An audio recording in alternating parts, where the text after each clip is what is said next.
네, 매주 수요일에는 디테일사 사연관의 더블 체크로 이어가고 있습니다.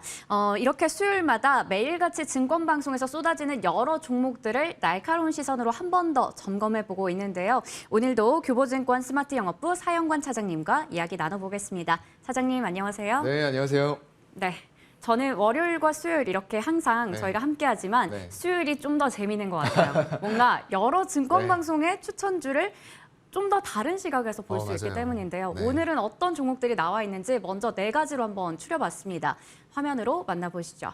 자, 머니투데이 방송에서는 CJ제일제당, H증권방송에서는 YN텍과 자화전자를 추천을 했고요.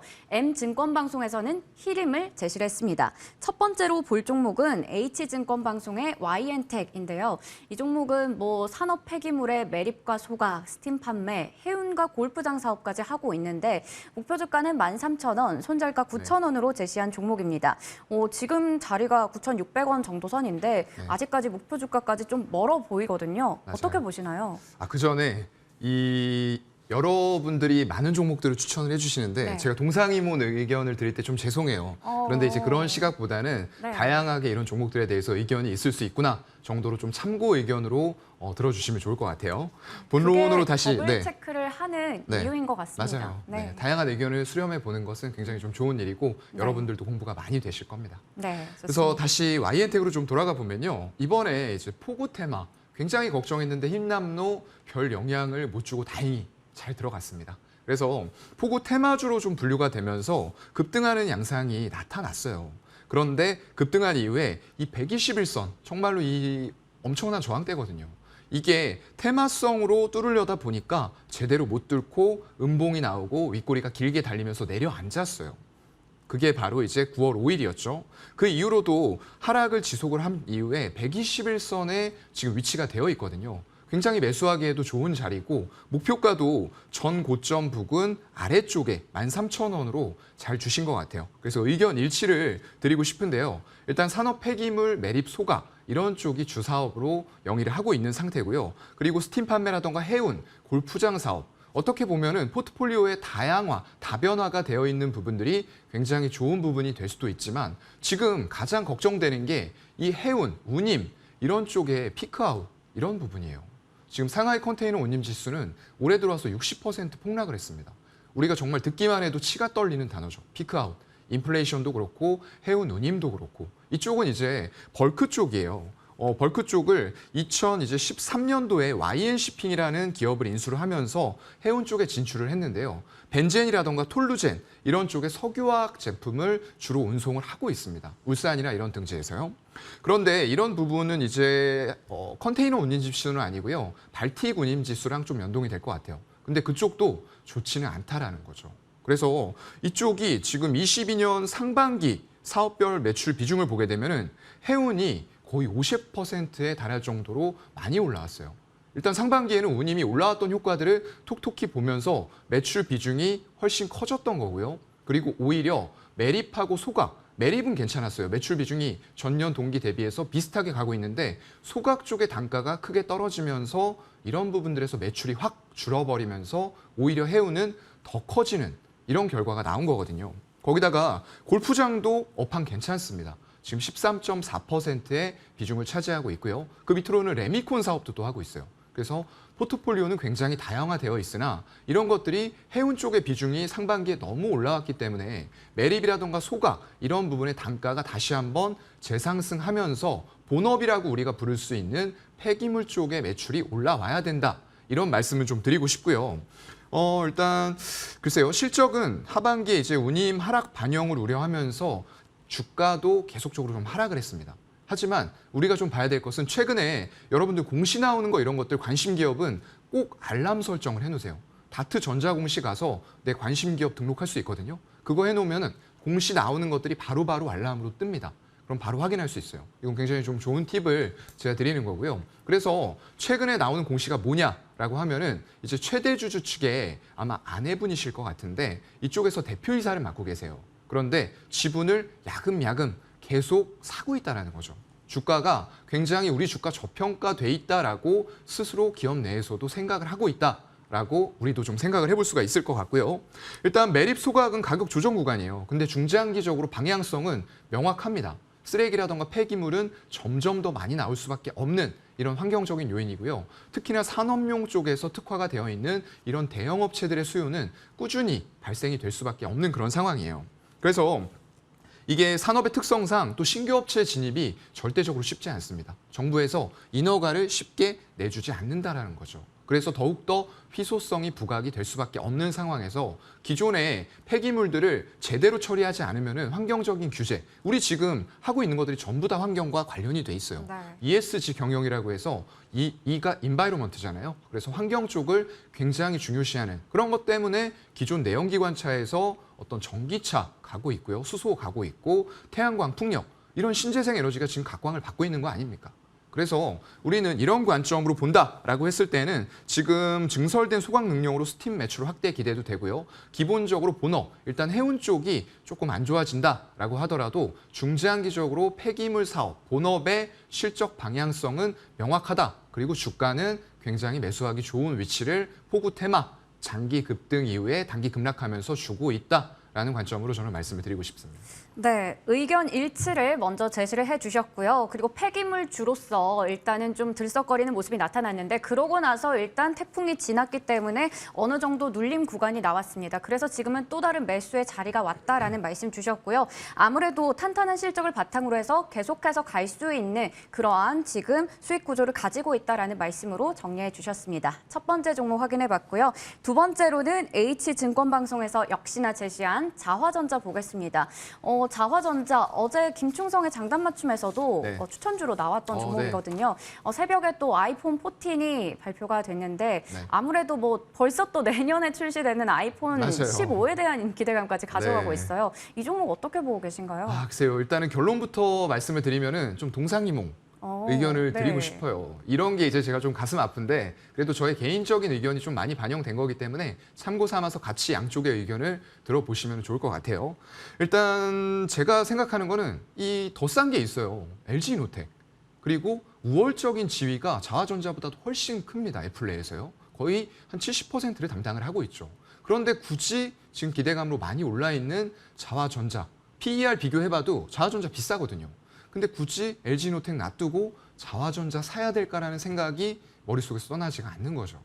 그래서 말씀해 주신 내용을 먼저 살펴보면 카메라 모듈 부품 생산하고 있고요. 내년에 출시 예정입니다. 아까 말씀해 주신 애플 아이폰 15이 또 나오게 되죠. 지금 14도 이제 출시가 됐는데 15에 대한 기대감들이 벌써 커지고 있어요. 부품 공급사로 선정이 자화전자가 되어 있는 그런 상태고요. 일단 1,900억 가량을 투자하면서 애플 전용의 부품 공장 설립 예정이다. 그래서 목표가가 32,000원 그리고 손절가는 24,000원으로 잡아주셨습니다.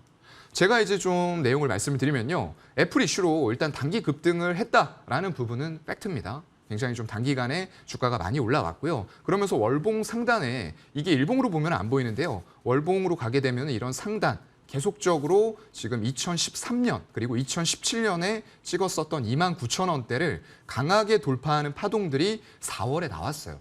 그런데 역시나 바로 다음 달 5월에는 29,000원 월봉 매물대로 수렴시키는 모습들이 바로 나타나죠.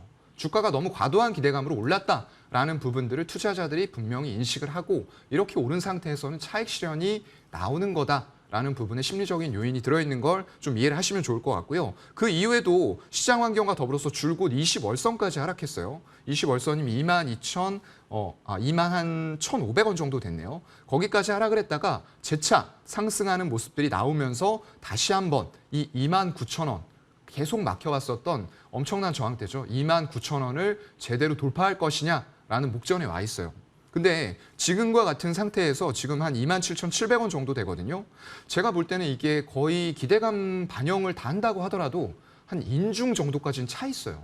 그리고 정수리까지 29,000원을 보고 있거든요. 그 구간의 수익률을 위해서 이 종목을 또 사야 되나 이런 생각이 들 수밖에 없는 그런 상황인 거죠. 그래서 23년부터 영업이익이 대폭 증가된다고 써 있습니다. 440억 그리고 24년에는 애플 효과 받으면서 580억까지 커질 수 있다라고 좀 얘기를 하고 있는데요. 이게 순이익 410억 기준으로 계산해 봤을 때 제가 밸류 때문에 고민을 할 수밖에 없다라고 말씀드리는 게 지금 순이익 410억의 PER이 어제 종가 기준 시총으로 봤을 때 13.4배 정도가 나와요. 그리고 24년 순이익으로 봤을 때에도 520억에 10.6배가 나옵니다. 그런데 LG 이노텍이 얼마냐? 물론 재무구조나 영업이익률 이런 것들은 조금 낮은 편이에요. 재무구조는 괜찮습니다. 그리고 LG 이노텍을 보게 되면은 지금 아까 말씀드린 독보적 위치 그리고 테슬라의 전장용 카메라 모듈 공급 이런 이슈들이 굵직굵직하게 있는 업체예요. 그리고 PER도 지금 올해 예상 순이익 내년 거까지 갈 필요가 없어요. 올해 예상 순이익이 1조 1,400억인데 PER이 7배 수준이라는 거죠.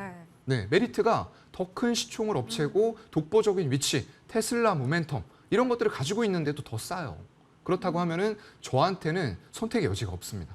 저는 LG이노텍 선택할 것 같아요. 네. 아무래도 네. 뭐 너무 독서를 퍼부었네요. 아닙니다, 아닙니다. 저희가 네. 이런 게 또 필요해서 네. 더블 체크 시간을 갖고 있으니까요. 네. 자화전자에 대해서 동상이몽 의견을 주시면서 네. 같은 값이면 아무래도 더 싼 LG 이노텍 이렇게 대안주로서 LG 이노텍을 또 제시를 해주셨으니까요. 네. 여러분들께서 보시면서 투자 성향에 맞게 어느 쪽을 선택하시면 좋을지도 함께 또 고민해보는 시간이 됐으면 좋겠습니다. 그렇다면 세 번째 종목을 체크해 보도록 할 텐데요. M증권방송에서 제시했습니다. 건설 관련주인데 히림이죠. 이 종목도 뭐 네옴시티에 대한 기대감 나타나면서 네. 최근에 차트를 보면 굉장히 또 단기간에 많이 올라와 있어요. 그래서 참 이게 어떻게 따라잡아도 괜찮은 쪽인지 뭐 네. 네옴시티는 앞으로 지속되는 모멘텀이긴 하지만 네. 어떻게 보시는지 궁금하네요. 글쎄요. 일단은 건설 쪽에 모멘텀이 있는 건 맞는데 이것도 일단 동상의견의 의견을 좀 드리고 네. 싶어요. 동상이몽이요. 일단 이쪽도 지금 인중까지는 아니더라도 턱끝 정도까지는 밸류가 차 올라와 있다라고 저는 좀 생각이 들거든요. 일단 말씀해 주신 내용 짚어보면은 글로벌 건축 설계, 건설 관리 이런 쪽의 감리 사업을 영위를 하고 있어요. 그래서 좀 쉽게 얘기를 드리면은 건설 관련해서 설계 허가 준공 관련 업무를 대행한다. 그냥 이렇게 쉽게 생각하시면 될 것 같습니다. 그래서 레지던스, 호텔 이런 쪽에 주거 상업 시설 설계를 하고 있고요. 최근에 카타르에서 230억 규모의 용역을 수주를 했습니다. 거기다가 동남아 지역에서 수주 흐름이 좋아요. 필리핀, 베트남, 말레이시아 이런 쪽들인데요. 인도네시아 쪽에서도 40조 규모의 또 신도시 이전 이런 쪽들의 이슈가 있어요. 거기다가 아까 말씀해 주신 사우디의 네옴시티 650조죠. 국부가 너무 증가하다 보니까 그 돈 쓸 데가 마땅치가 않나 봐요. 정말로 큰 도시를 만듭니다. 그래서 건설 쪽에 모멘텀이 있는 건 분명해요. 우리나라도 지금 취임 첫 해기 때문에 민간 중심으로 해서 250만 호 공급 이슈가 또 있잖아요. 그래서 건설 쪽이 좋은 거는 맞으나 너무 단기간에 이런 재건이라던가 건축, 건설, 신도시 이런 것들 관련해서 주가가 단기 급등한 면도 분명히 있습니다. 이게 지금 올라오고 있는 가격이 금융위기 이후에 2009년도 가격 12,000원대로 수렴을 하고 있단 말이죠. 네. 그래서 내용을 조금만 더 살펴보면요. 시장 점유율 동종업계 평균 대비해서 상위권에 있는 건 맞습니다. 대형 프로젝트에서 부동산 개발이라던가 우리가 이제 꿈꾸는 4차 산업이 기반이 될 스마트 시티 이런 쪽들도 지금 잘 해나가고 있는 것 같고요. 그러면서 포트폴리오를 좀 다양화해 나가고 있어요. 거기다가 해외 시장 개척이라던가 반도체 하이테크 이런 쪽까지 사업 포트폴리오를 넓혀 나가는 모습들은 굉장히 긍정적이다라는 말씀은 드릴 수 있을 것 같고요. 20년, 21년 매출액이 한 2,000억에서 2,100억 수준이에요. 그리고 영업이익은 80억에서 100억 사이에서 머물고 있는 그런 상황입니다. 올해에도 일단 기대감들은 있지만 크게 달라질 부분들은 없을 것 같아요. 제 생각에는요. 그래서 내년 이후나 내후년을 봐야 될 것 같은데 아무래도 이런 건설 쪽 이런 것들은 수주가 실질적으로 재무제표에 반영되기까지 시간이 오래 걸립니다.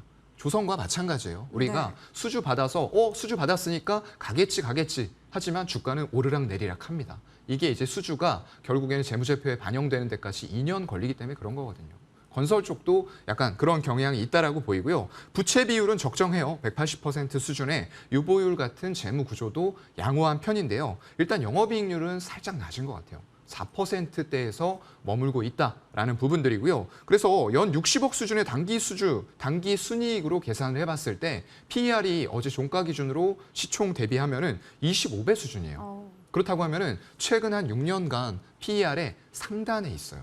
그렇다고 하면 지금 여기에서 어떤 모멘텀을 더 받아서 이 상단을 뚫고 올라가야 될까? 물론 테마가 붙어있기 때문에 단기적으로 제 의견과는 다르게 움직일 가능성은 있습니다. 하지만 굳이 지금 이런 구간에서 사야 되나라는 생각이 좀 신규 보유자분들은 괜찮아요. 근데 네. 신규 매수 관점에서 좀 말씀을 이렇게 드리고 싶네요. 네. 신규 접근 관점에서 봤을 때는 동상이몽의 의견을 주셨습니다. 아무래도 여타 다른 관련주 대비해서 좀 PER이 굉장히 높은 상황에 위치해 있는 부분이 좀 부담이 될 것 같은데요. 지금 자리는 좀 고점이기 때문에 신규 접근에 대해서 동상이몽 의견 주셨으니까요. 참고하시길 바라겠고요. 저희 이번에는 어제 제시해 주셨던 월요일에 제시해 주셨던 종목 AS 가져볼 텐데요. 이때 E&D를 얘기를 주셨어요. 네. 근데 어제 장중에도 16%가량의 급등이 나왔고 그리고 어제 12%대 강세로 마감을 지었습니다. 네. 이 종목 어떻게 계속해서 보면 될까요? 글쎄요. 양극재 만들기 전에 이제 전 단계라고 해서 전구체라고 부르거든요. 그게 지금 굉장히 증설을 한 이후에 본격적으로 생산이 들어간다라는 모멘텀에 외국인들이 어제 굉장히 강하게 매수했어요. 사실상 저항대였거든요. 제가 이제 말씀드렸던 대로 일봉상으로 봤을 때 전 고점 한 32,000원 부근에 이 저항대였기 때문에 윗꼬리가 살짝 달리긴 했습니다. 32,500원까지 올라갔다가 좀 빠져서 끝났는데 외국인들이 워낙에 강하게 지분을 늘렸어요. 그렇다고 하면은 연속적으로 만약에 지분 늘린다라고 했을 때는 단기적으로 4만 원도 사실 보이기는 해요. 하지만 저번처럼 외국인들 거래량 터지면서 들어왔을 때가 한 번 있었어요. 5월 18일에 올라왔었는데 그때 한 13%까지 올라갔다가 종가는 3.6%로 12% 반납하고 끝냈거든요. 어제는 그만큼은 아니었지만 일단 외국인들의 지분 증가는 긍정적이다라고 봐야 될 것 같고요. 연속적으로 외국인들의 매수세가 유입이 되는지 살펴보면서 4만 원 부근까지는 홀딩이 유효하지 않을까라고 점검 한번 해드리겠습니다. 네, 외국인의 수급이 좀 실리면서 어제 또 급등이 나왔는데 이러한 부분들이 계속해서 이어질 수 있을지 보면서 4만 원을 지켜보며 대응하도록 하겠습니다. 오늘도 좋은 말씀 감사합니다. 교보증권 스마트영업부 사영관 차장님과 함께했습니다. 고맙습니다. 네, 고맙습니다.